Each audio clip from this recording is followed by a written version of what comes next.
Hello everybody, it's Vertical Sandwich. Welcome back to Book Reviews. And today we're doing the 2010 winner of the Hugo Award, The Windup Girl by Paolo Bacigalupi. That was a thing I had to look up. Paolo Bacigalupi. So, Anderson Lake is a company man, Agrogen's calorie man in Thailand.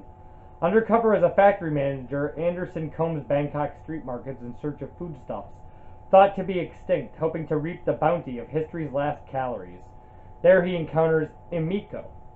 Emiko is the wind-up girl, a strange and beautiful creature, one of the new people. Emiko is not human.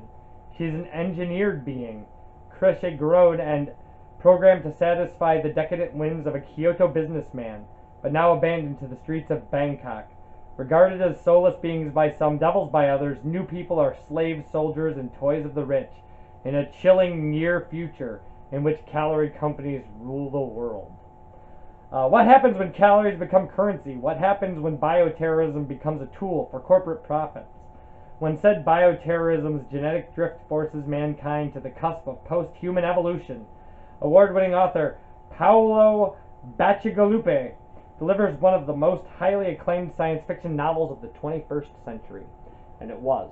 This novel was absolutely award-winning, lauded by critics. Like, everybody loved it. I didn't. Sorry, Paolo. Sorry. Let's read a bit. It's almost too easy to slip through the darkness. Emiko bobs amid the crowds.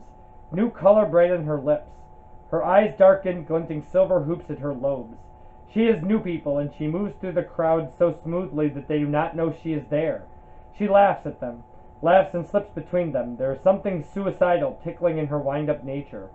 She hides in the open. She does not scuttle. Fate has cupped her in its protective hands. She slips through the crowds, people jerking away startled from the wind-up in their midst. From the bit of transgressive manufactory that has the effrontery to stain their sidewalks, as if their land were half as pristine as the islands that have ejected her. She wrinkles her nose. Even Nippon's effluent is too good for this raucous, stinking place. They simply do not recognize how she graces them. She laughs to herself and realizes when others look at her that she has laughed out loud.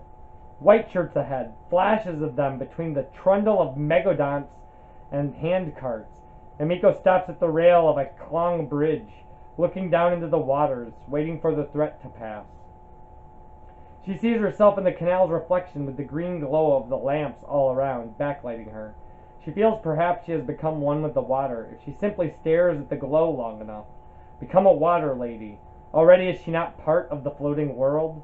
Does she not deserve to float and slowly sink?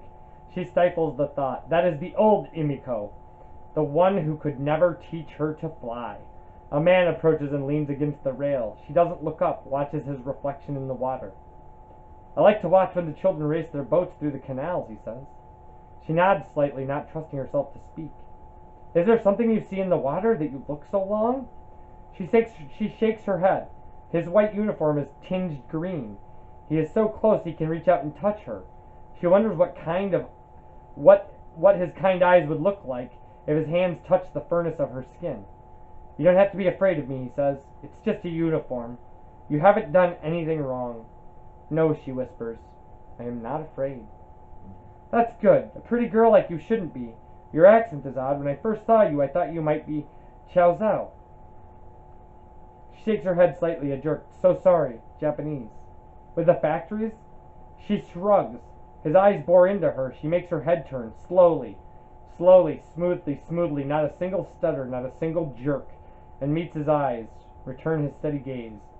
Older than she first thought, middle-aged, she thinks, or not. Perhaps he is young and only worn down by the evils of his job. She stifles the urge to extend pity to him, fights her genetic need to serve him, even if he would sooner see her dismembered. Slowly, she turns her eyes back to the water. What is your name? She hesitates. Emiko. A nice name. Does it mean something?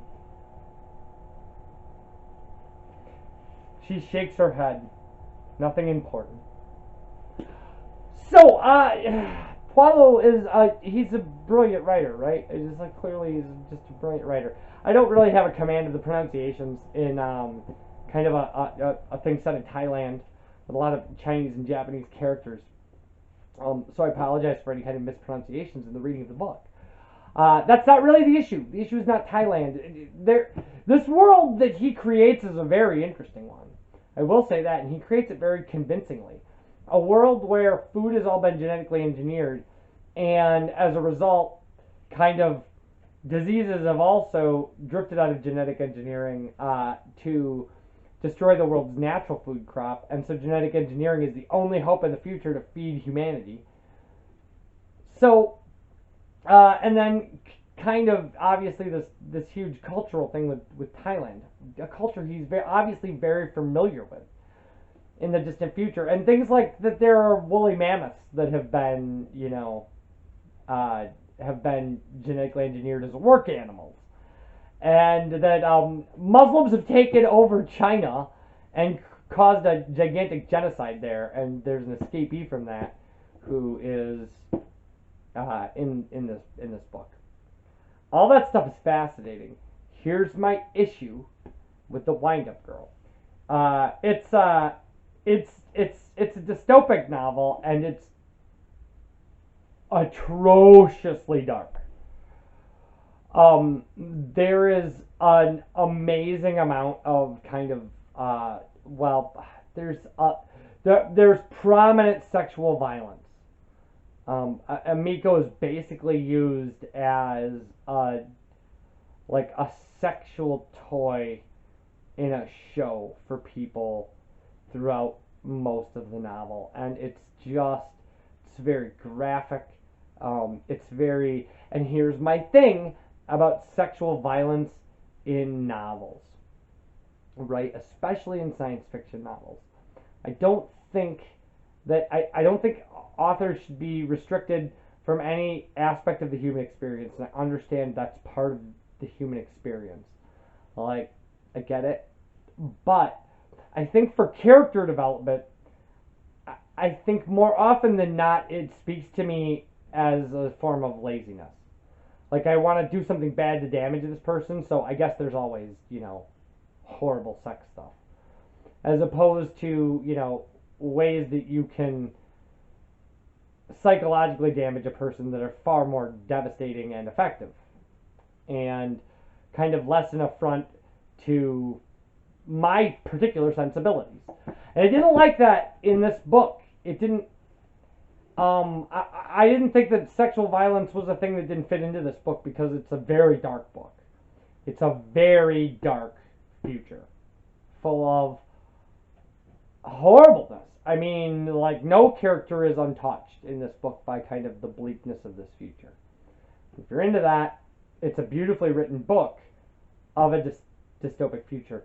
They consider this biopunk, which is a term I hadn't heard before I read this book, where it's like cyberpunk but with biological engineering and information. I was like, oh, okay. Now, like I said, it's very dark, but I didn't, that was a big turnoff for me, was kind of how much of the character development of Emiko revolved around her sexual abuse. And I didn't think, people are being slaughtered, people are being kidnapped in this book and stuff. So, I mean, it wasn't like, oh, rape would have been something I would have just been like, oh, another war crime. But that's not the way this is set up. There are huge sections of this book detailing the sexual abuse of Emiko and how it makes her feel. And I didn't, it bothered me. And maybe, I guess that's the point, right? Is to shake your reader's sensibilities. But I don't particularly, like, I really, the thing I always point to in science fiction, when a character is sexually humiliated for character development, what I always point to is 1984. Read 1984. Because if you read 1984, the characters at the end of 1984 are as devastated as any characters that have ever existed in any novel. They are thoroughly defeated. They are absolutely and totally just destitute. And nobody raped them. So my issue is that it just seems like it almost seems like it's such a trope in science fiction that it seems like laziness. Like, I need a bad guy. How do I tell people he's a bad guy? Oh, I have this female character. Let's rape her. That's not what Paolo did here. I actually will give him credit for having the sexual abuse be a fundamental part of the character's life. But it's such a fundamental part of the character life that it's inescapable in the novel.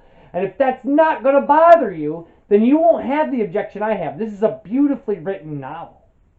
But it's dark. It is a depressed novel. It's a horrifically depressed novel. And I'm not necessarily not into that. But in this case, it kind of almost went too far for me. It reads, like I said, it reads beautifully. It has a pretty decent flow to it. It's 360 pages.